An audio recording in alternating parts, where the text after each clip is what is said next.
तो कहानी की शुरुआत काफी सारे रकून्स को दिखाते हुए होती है। तभी वहाँ पर एक आदमी आकर उनमें से एक रकून को अपने एक्सपेरिमेंट के लिए चुनता है और हम इस सीन को देखकर समझ पाते हैं कि ये रॉकेट की जिंदगी के फ्लैशबैक का सीन है। इसके बाद कहानी अभी के टाइम यानी प्रेजेंट टाइम में शिफ्ट हो जाती है और यहाँ पर हम रॉकेट के साथ गार्डियंस की पूरी टीम को नोवेयर नाम की एक जगह पर देखते हैं, जिसमें गरुड, नेबुला, ड्रैक्स, मेंटिस, क्रैगलिन, कॉस्मो और पीटर थे। लेकिन पीटर गमोरा को खोने के दुख में हमेशा नशे में धुत रहता था। दरअसल एवेंजर्स एंड गेम के इवेंट की वजह से प्रेजेंट समय की गेमोरा मर गई थी और उसकी जगह पास से आई गेमोरा ने ले ली थी। पर ये गेमोरा बिल्कुल ही अलग थी, क्योंकि वो पीटर या गार्डियंस को बिल्कुल भी नहीं जानती थी, बाकी वो इनके साथ भी नहीं थी। फिलहाल इन्हीं सब के बीच वहाँ पर स्पेस से उड़ते हुए एडम वॉरलॉक नाम का एक शख्स आता है, जो आते ही रॉकेट पर हमला कर देता है, क्योंकि वो उसे अपने साथ ले जाने के लिए आया हुआ था। मगर रॉकेट को उसके दोस्त के होते हुए ले जाना आसान नहीं था, इसलिए एक एक करके नेबुला, मेंटिस, ड्रैक्स, पीटर और गरुड उस पर हमला कर देते हैं। लेकिन एडम उन सभी पर अकेला ही भारी पड़ रहा था और इस बीच वो रॉकेट को इतना जोर से मारता है कि रॉकेट बुरी तरह घायल हो जाता है, जिसे बचाने में बाकी सभी लोग लग जाते हैं। और यहाँ नेबुला को एडम पर इतना गुस्सा आता है कि वो अपने एक हाथ को एक तलवार में बदलकर पीछे से एडम के फेफड़ों में घुसा देता है। यहाँ क्योंकि रॉकेट की हालत बिगड़ती जा रही थी तो सभी का ध्यान उस पर था, जिस कारण घायल एडम को वहाँ से भागने का मौका मिल जाता है। वहीं इधर पीटर रॉकेट को ठीक करने के लिए उस पर एक मशीन लगाता है, जिससे रॉकेट को और भी ज्यादा दिक्कत होने लगती है। तो उस मशीन को तुरंत ये लोग निकाल देते हैं। यहाँ नेबुला रॉकेट की पूरी बॉडी को स्कैन करके बताती है कि रॉकेट के अंदर एक तरह का किल स्विच मौजूद है, जिसकी वजह से अगर कभी रॉकेट को ठीक करने की कोशिश की गई तो उससे रॉकेट मारा जाएगा। ये किल स्विच रॉकेट के अंदर उसको बनाने वाले ने लगाया था, क्योंकि वो नहीं चाहता था कि कोई रॉकेट के शरीर में किसी भी तरह का कोई बदलाव करे, और अगर कोई ऐसा करने की कोशिश भी करता है तो इससे रॉकेट की मौत हो जाएगी। इसलिए अब पीटर फैसला करता है कि वो उस जगह जाकर इस किल स्विच के डेटा को चुरा कर लाएगा जहाँ रॉकेट को बनाया गया था। यहाँ पीटर किल स्विच के डेटा से उसे हैक करना चाहता था, लेकिन गरुड को रॉकेट के पास छोड़कर सभी ऑर्गोस्कोप नाम के ग्रह की तरफ निकलते हैं, जहाँ रॉकेट को बनाया गया था। दूसरी तरफ हमें सोवरेन प्रजाति की रानी आयशा को दिखाया जाता है, जिसने हाई एवोल्यूशनरी नाम के आदमी के कहने पर अपने बेटे एडम को रॉकेट को लाने के लिए भेजा था, पर वो नाकामयाब रहा। इसलिए हाई एवोल्यूशनरी आयशा को धमकी देता है कि अगर तुमने रॉकेट को मुझ तक नहीं पहुंचाया तो मैं तुम्हारी सोवरेन प्रजाति को हमेशा के लिए खत्म कर दूंगा। दरअसल हाई एवोल्यूशनरी अलग अलग ग्रह के जीवों को लेकर उन पर एक्सपेरिमेंट्स करता है, ताकि वो ऐसी दुनिया बना सके जिसमें रहने वाली प्रजाति हर तरह से एकदम परफेक्ट हो। और हाई एवोल्यूशनरी ने ही रॉकेट को ऐसा बनाया था जैसा कि वो आज है, जिसे अभी तक रॉकेट के जिंदा होने की खबर नहीं थी। पर जैसे ही उसको रॉकेट के बारे में पता चलता है तो अब उसे रॉकेट किसी भी कीमत पर चाहिए, क्योंकि रॉकेट उसकी बनाई गई सभी क्रिएशंस में सबसे ज्यादा इंटेलिजेंट है। इसी के साथ कहानी रॉकेट के फ्लैशबैक में जाती है, जहां उसे बैच नंबर 89 में कुछ और जानवरों के बीच रखा जाता है और यहाँ रॉकेट की मुलाकात लाइला, फ्लोर और टिफिस से होती है, जो सब जल्दी ही एक दूसरे के दोस्त बन जाते हैं। यहाँ पर रॉकेट का कोड नेम 89P13 था, जिसके साथ कहानी फिर से वापस प्रेजेंट टाइम में आती है, जहाँ हम गार्डियंस को देखते हैं जो ऑर्गोस्कोप पहुँच चुके थे। और जब ये लोग उस ग्रह में घुस ही रहे होते हैं तभी इनके शिप में रेवेजर्स घुस आते हैं और यहाँ हमें पता चलता है कि गेमोरा असल में रेवेजर्स के साथ मिलकर काम कर रही है और नेबुला इस बारे में जानती थी, इसलिए उसने रेवेजर्स को यहाँ बुलवाया ताकि पैसों के बदले गेमोरा इस ग्रह के अंदर घुसने में उनकी मदद करे। इसलिए यहाँ से गेमोरा इन लोगों को लेकर ऑर्गोस्कोप में दाखिल होती है। इसी के साथ हमें फिर से रॉकेट के फ्लैशबैक की कहानी दिखाई जाती है, जहाँ बीतते हुए समय के साथ रॉकेट काफी ज्यादा इंटेलिजेंट हो चुका था। इसलिए एक दिन हाई एवोल्यूशनरी उसे अपने सपने के बारे में बताता है कि वो काउंटर अर्थ नाम की एक ऐसी दुनिया बसाना चाहता है जहाँ उसके द्वारा बनाई गई प्रजाति शांति पूर्वक रह सके। यहाँ वो रॉकेट के सामने एक कछुए को इवॉल्व करके दिखाता है, लेकिन ये जानवर इवॉल्व होते ही काफी ज्यादा बौखलाए हुए थे, जिसे देख रॉकेट एक बार में ही बता देता है कि अगर इन जानवरों को इवॉल्व करते वक्त उनके दिमाग में एक खास केमिकल को बनने से रोक दिया जाए तो उनके अंदर का गुस्सा शांत हो जाएगा। यहाँ रॉकेट की ये समझदारी देखकर हाई एवोल्यूशनरी काफी ज्यादा हैरान था और इसी के साथ कहानी दोबारा से प्रेजेंट टाइम में गार्डियंस की तरफ शिफ्ट हो जाती है, जहाँ गेमोरा,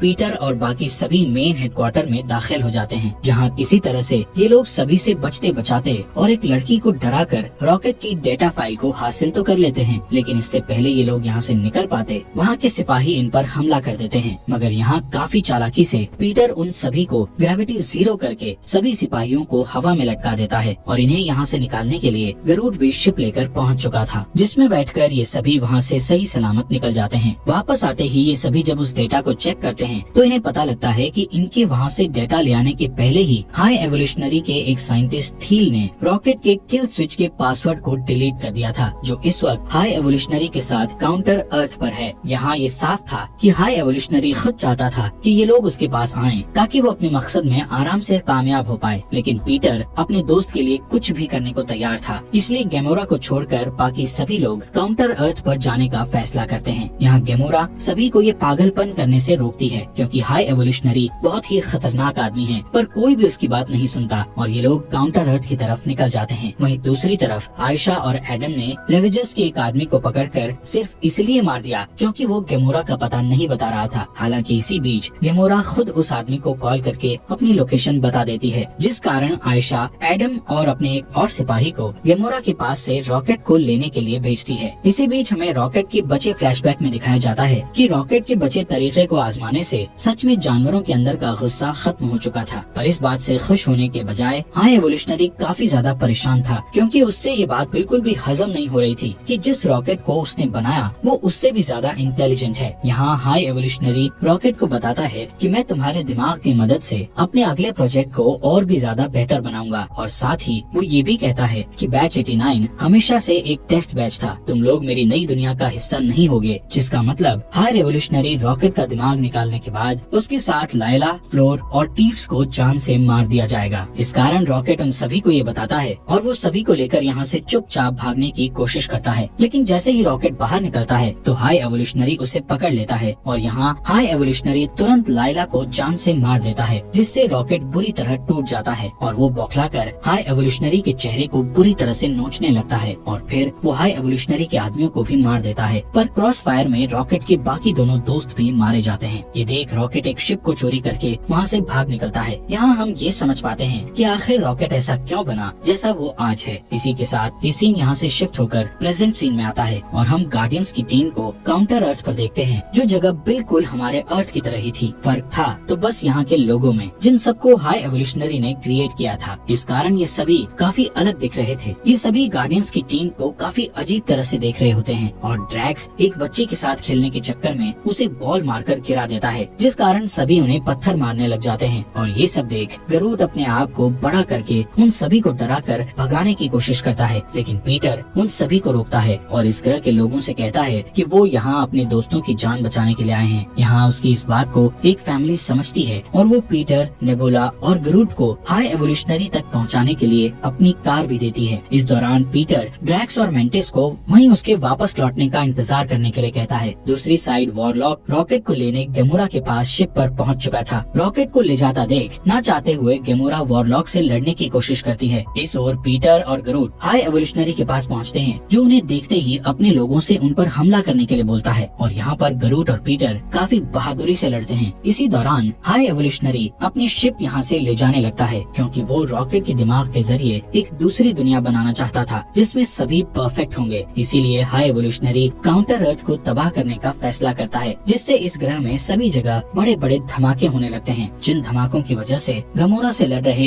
एडम के सामने ही उसकी माँ आयशा मारी जाती है और मौका देखकर गमोरा रॉकेट के साथ दूसरी शिप के जरिए पीटर और बाकी सबको बचाने के लिए निकलती है। क्योंकि ड्रैक्स और मेंटिस को पीटर और गरूट की चिंता हो रही थी, इसलिए वो नेबुला के साथ पीटर को बचाने के लिए हाई एवोल्यूशनरी की शिप पर चढ़ जाता है। इसी दौरान पीटर और गरूट थील को लेकर नीचे कूद जाते हैं, जिसके बाद पीटर थील से वो पासवर्ड हासिल कर लेता है। इसके बाद वहाँ गमोरा इन्हें बचाने के लिए पहुँचती है, क्योंकि ये पूरा ग्रह खत्म हो रहा था और समय रहते ये लोग वहाँ से बचकर निकल जाते हैं। मगर दूसरी तरफ नेबुला, ड्रैक्स और मेंटिस बुरी तरह फंस चुके थे, क्योंकि हाई एवोल्यूशनरी का ये शिप अब स्पेस में पहुँच गया था, जिस वजह से तीनों को ही सांस लेने में दिक्कत हो रही थी। और ये देख ड्रैक्स अपनी पूरी ताकत लगाकर शिप के एक तरफ के दरवाजे को तोड़ देता है, जिससे इन सभी की हाई एवोल्यूशनरी के शिप में एंट्री हो जाती है। इसी बीच पीटर और गमोरा जल्दी से उस पासवर्ड को डालकर रॉकेट के अंदर के किल स्विच को हैक करने की कोशिश करते हैं, जो पहले तो काम नहीं करता है और रॉकेट की सांस रुक जाती है। यहाँ गमोरा पीटर को अपने दोस्त के लिए काफी ज्यादा परेशान होता हुआ देखती है और पीटर की कोशिशों की बदौलत रॉकेट की सांसें वापस आ जाती है, जिस चीज को देखकर गमोरा भी काफी खुश होती है, क्योंकि रॉकेट को होश आ चुका था और अब वो पूरी तरीके से ठीक था। फिलहाल दूसरी तरफ नेबुला, ड्रैक्स और मेंटिस को वहाँ काफी सारे बच्चे मिलते हैं, जिन्हें हाई एवोल्यूशनरी ने इसलिए यहाँ रखा था क्योंकि वो इन सबको अपनी नई दुनिया के लिए तैयार कर रहा था। इन सभी में सिर्फ यही यही कमी थी कि ये रॉकेट की तरह समझदार और इंटेलिजेंट नहीं थे। शायद यही वजह थी कि हाई एवोल्यूशनरी रॉकेट को वापस पाने के लिए इतना पागल था। यहाँ जब तीनों ही बच्चों से मिल ही रहे होते हैं, तभी वहाँ पीटर नेबुला को कॉल करता है, जिसमें पहले तो नेबुला बताती है कि हम तीनों तुम्हें बचाने के लिए यहाँ आए थे और फंस गए। इसी बीच नेबुला, ड्रैक्स और मेंटिस उस कॉल पर रॉकेट की आवाज सुनते हैं और ये जानकर कि वो सही सलामत है, सभी रो पड़ते हैं कि तभी अचानक से हाई एवोल्यूशनरी वहाँ आ जाता है और तीनों को ही कैद कर लेता है। साथ ही वो पीटर को धमकी देते हुए कहता है कि अगर तुम अपने दोस्तों को सही सलामत देखना चाहते हो तो रॉकेट को मेरे हवाले कर दो। इसी के साथ पीटर गरूट और रॉकेट सहित गमोरा के साथ अपने दोस्तों को बचाने का फैसला करता है। यहाँ पीटर नोवेयर क्रैगलिन से संपर्क करके कहता है कि मुझे अपने दोस्तों को बचाने के लिए तुम्हारी मदद चाहिए, जिसके लिए क्रैगलिन तुरंत राजी हो जाता है। इधर रास्ते में रॉकेट, गमोरा, पीटर और गरूट को हाई एवोल्यूशनरी के कुछ छोटे हमलों का सामना करना पड़ता है, लेकिन इसी बीच एडम आकर गमोरा और इन सभी पर हमला कर देता है, क्योंकि वो अपनी माँ को खोकर काफी दुखी था। पर यहाँ उसे कोई खास नुकसान नहीं होता, इसलिए पीटर शिप को सेल्फ डिस्ट्रक्टिव मोड में डालकर गमोरा के साथ उसमें से बाहर कूद जाता है और पूरी शिप जलकर खाक हो जाती है, जिसमें एडम भी मौजूद था। यहाँ हाई एवोल्यूशनरी अपने बनाए हुए कई सारे खतरनाक क्रीचर्स को आजाद कर देता है, जिनका सामना सबसे पहले ड्रैक्स, नेबुला और मेंटिस करते हैं। लेकिन उन क्रीचर्स को देखकर जल्द ही मेंटिस को समझ आ जाता है कि ये उल्टा इन्हीं लोगों से डरे हुए हैं। बाकी मेंटिस उन्हें किसी तरह शांत करवाती है। साथ ही पीटर भी सभी के साथ हाई एवोल्यूशनरी की शिप में दाखिल हो चुका था, जिससे शिप के दाहिने तरफ के हिस्से में काफी बड़ा होल हो जाता है, जिससे शिप नष्ट होती जा रही थी। इसलिए हाई एवोल्यूशनरी के लोग उसे गार्डियंस के खिलाफ लड़ने से रोकते हैं, क्योंकि अगर ऐसा ही चलता रहा तो वो सभी मारे जाएंगे। लेकिन हाई एवोल्यूशनरी का दिमाग इस वक्त तक पूरी तरह से खराब हो चुका था, इसलिए वो एक झटके में सभी को मार डालता है और इसके बाद वो इस शिप के अलग अलग क्रीचर्स और सिपाहियों को रॉकेट को छोड़कर बाकी सभी को मारने का आदेश देता है। दूसरी ओर मेंटिस, ड्रैक्स और नेबुला पीटर को मिल जाते हैं, जिसके बाद पीटर सभी से निकलने के लिए कहता है, पर मेंटिस उससे कहती है कि हमें अभी उन सभी बच्चों और क्रीचर्स को यहाँ से निकालना होगा, नहीं तो शिप के ब्लास्ट होते ही वो सभी मारे जाएंगे। इसलिए सभी मिलकर आगे बढ़ते हैं और यहाँ उनका सामना काफी अलग और खतरनाक क्रीचर्स से होता है, जिन्हें हाई एवोल्यूशनरी ने इन्हें मारने के लिए भेजा था। यहाँ हम गार्डियंस की पूरी टीम को एकजुट होकर काफी बेहतरीन ढंग से उनका सामना करते हुए देखते हैं, जिन सब को मार देने के बाद गार्डियंस बच्चों और मासूम क्रीचर्स को आजाद कराने में लग जाते हैं। वहीं इधर नोवेयर में भी हाई एवोल्यूशनरी हमला करवा देता है, जिसमें क्रैगलिन एक एरो की मदद से सबको पल भर में मार गिराता है, जिसके तुरंत बाद वो पीटर के कहने पर पूरे नोवेयर को हाई एवोल्यूशनरी की शिप से जोड़ देता है, ताकि सभी बच्चे और क्रीचर्स को आराम से वहाँ शिफ्ट किया जा सके। इसी बीच रॉकेट और लोगों को निकालने के लिए शिप के और अंदर चला जाता है, जहाँ वो काफी सारे रकून्स और बाकी जानवरों को देखकर थोड़ा दुखी हो जाता है और यहाँ पे उसे अकेला पाकर हाई एवोल्यूशनरी रॉकेट पर हमला कर देता है। वो रॉकेट को इधर से उधर कई बार पटकता है, लेकिन रॉकेट जल्दी खुद को संभालता है और उस पे वार कर देता है, जिससे हाई एवोल्यूशनरी एकदम से बौखलाकर रॉकेट की तरफ बढ़ता है। लेकिन तब तक वहाँ पर गार्डियंस की पूरी टीम आ चुकी थी। यहाँ वो सभी हाई एवोल्यूशनरी को संभलने का बिल्कुल भी मौका नहीं देते और एक के बाद एक उस पर वार करते जाते हैं, क्योंकि वो सभी इतना तो समझ चुके थे कि अगर उन्होंने हाई एवोल्यूशनरी को दूसरा मौका दिया तो वो अकेले ही सभी गार्डियंस को खत्म कर सकता था। यहाँ गमोरा एवोल्यूशनरी का मास्क निकाल फेंकती है, जिसके पीछे वो अपना घिनौना चेहरा छिपाता था, जिसे रॉकेट ने ही बिगाड़ा था। शायद इसी वजह से हाई एवोल्यूशनरी रॉकेट से नफरत करता था। यहाँ सभी उसे इसी खत्म हो रही शिप में अकेला छोड़कर रॉकेट के कहे मुताबिक सारे जानवरों को निकालने में लग जाते हैं, जिस दौरान कॉस्मो अपनी टेलीकाइनेसिस की पावर से नोवेयर और शिप को जोड़े हुए था। पर आखिर में वो थक जाती है और शिप के ब्लास्ट होने के साथ पीटर भी वहीं फंस गया था। यहाँ वो स्पेसशिप में ही रह जाता है, लेकिन यहाँ एडम पीटर को बचा लेता है, क्योंकि जब पीटर ने उसे शिप ब्लास्ट करके मारने की कोशिश की तो वहाँ वो काफी ज्यादा घायल हो गया और उस वक्त उसकी जान गरूट ने बचाई, क्योंकि उसका मानना था कि हर किसी को दूसरा मौका जरूर मिलना चाहिए, जो उसने एडम को दिया और एडम ने इसके बदले पीटर की जान बचा ली। यहाँ सभी पीटर को जिंदा देखकर काफी ज्यादा खुश होते हैं, जिसके बाद गमोरा पीटर और बाकी सभी से विदा लेकर वापस रेवेजर्स की टीम के पास चली जाती है, क्योंकि उसका मानना था कि पीटर जिस गमोरा को पसंद करता था वो लड़की ये गमोरा नहीं है, और ये बात पीटर भी समझ चुका था। इसलिए वो सभी गार्डियन से बताता है कि वो पृथ्वी पर अपने नाना के साथ वक्त बिताना चाहता है, क्योंकि इस तरह से भागते भागते वो थक गया है। यहाँ ड्रैक्स और नेबुला गार्डियंस की टीम को छोड़कर हाई एवोल्यूशनरी से छुड़ाए गए बच्चों पर ध्यान देने का फैसला करते हैं, और मेंटिस भी अकेले रहकर अपनी जिंदगी को